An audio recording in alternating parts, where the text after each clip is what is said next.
delle Donne. Nous sommes dans le Piémont, le long du Pô, à la frontière entre deux départements, Alessandria et Vercelli, tout près de Casale Monferrato.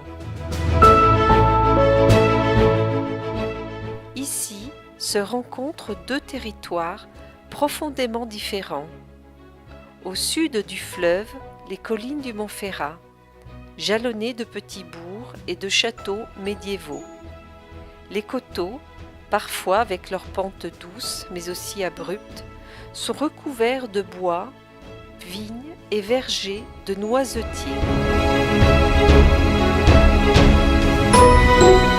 Au nord, la plaine de Vercelli, lieu de culture du riz italien par excellence, où l'on y voit une succession de rizières, de villages agricoles, de grandes fermes qui ont accueilli pendant plus d'un siècle, à chaque saison, des milliers de femmes venues du nord-est de l'Italie. Au beau milieu, l'abbaye cistercienne de Lucedio, fondée par les marquis de Montferrat au XIIe siècle, avec ses anciennes et belles granges comme celle de Pobietto, à proximité de la rive du Pô.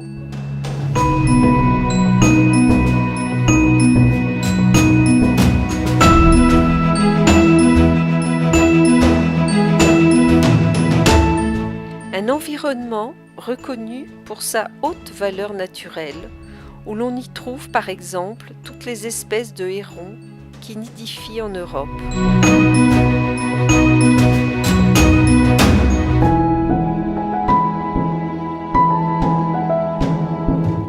Le Pô, le plus grand fleuve italien, se révèle dans cette portion de territoire une des parties les plus fascinantes de tout son cours. Il représente en effet une frontière nette entre les collines ondulées et la plaine infinie du Pô. Depuis 30 ans, il est protégé par la présence d'un parc régional qui en conserve et valorise le patrimoine naturel.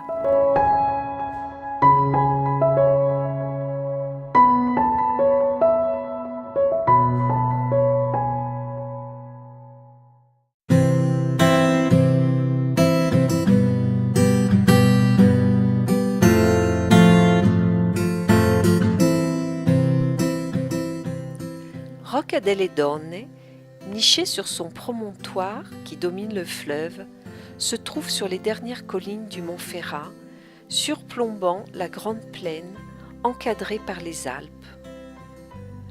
Aujourd'hui, Rocca delle Donne est un petit village d'une trentaine d'habitants appartenant à la commune de Camino. Grâce à sa position privilégiée, la vue panoramique de Rocca delle Donne est unique.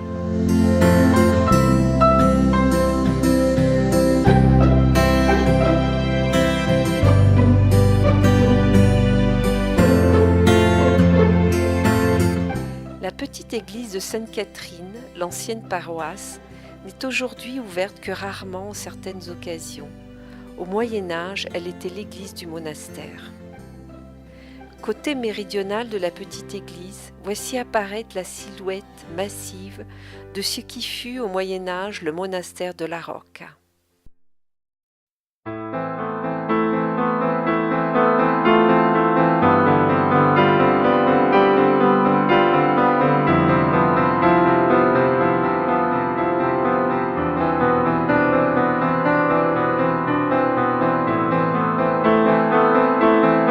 De par sa position qui est enviable, d'ici, le regard embrasse toute la plaine piémontaise et l'arc alpin.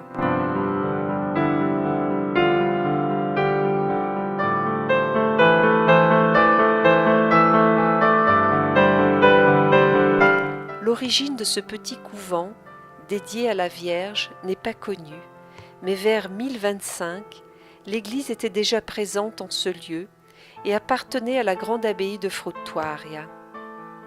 En 1167, le puissant marquis Guillaume l'Ancien de Montferrat avait placé dans ce monastère une communauté de moniales bénédictines. Les moniales n'eurent pas une vie facile, car les moines de Fruttuaria tentèrent à plusieurs reprises d'occuper le monastère, qui leur avaient appartenu dans le passé. Enfin, en 1182, le pape Lucius III donna raison au monial, qui entre-temps avait été soumise à la juridiction de la Chaise-Dieu. En 1492, le couvent fut supprimé officiellement sous prétexte de la conduite inconvenante des moniales. Depuis, Sainte-Marie de la Rocca a cessé d'être un encens monastique. Elle est devenue une possession de la curie diocésaine de Casale, puis une habitation privée après les confiscations napoléoniennes.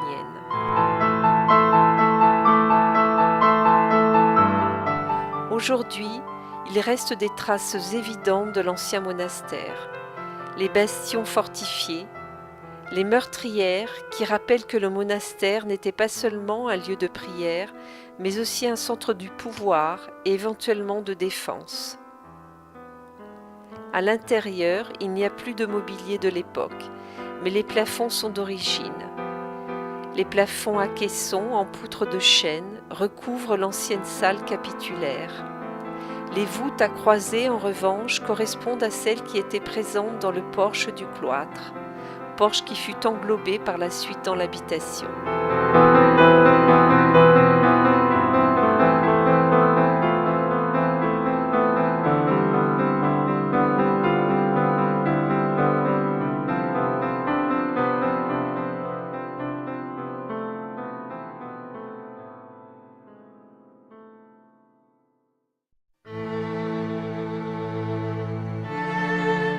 En descendant dans les caves, qui jusqu'à la moitié du XXe siècle constituaient le cœur d'un grand domaine viticole, on peut y voir les murs de fondation très épais, constitués de galets, provenant du fleuve, remontant probablement à la première moitié du XIe siècle.